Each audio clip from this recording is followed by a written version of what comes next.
High, আমি Mona Lisa চলে এসেছি মিনি ভ্লগ নিয়ে। দিনটা ছিল 15 জুন, ফাদার্স ডে। জানি লেট আপলোড। এইদিকে সকালবেলায় ছেলেকে নিয়ে বাবা, এইদিকে ছেলে বই দেখে ঘুমিয়ে গেছে। তারপর বাবার কেক কাটিং।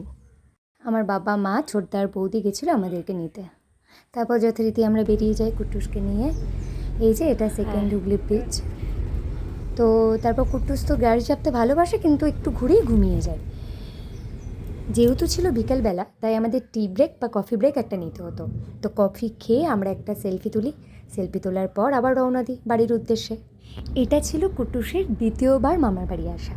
কুট্টুস বাবার সাথে, মানে তার দাদাইয়ের সাথে সামনে বসে সবটা দেখতে দেখতে যাচ্ছিল, সাথে গল্পও করছিল, মানে ওর ভাষায় গল্প যাকে বলে। আমরা বুঝতে পারি না, কিন্তু ওটা যে ও গল্প করে সেটা বুঝতে পারি। তারপর পৌঁছে গেলাম আমাদের ডেস্টিনেশনে। এই যে আমাদের বড়মশাইয়ের একটা ছবি। ভালো থাকবেন, সুস্থ থাকবেন, দেখা হবে পরের ব্লগে।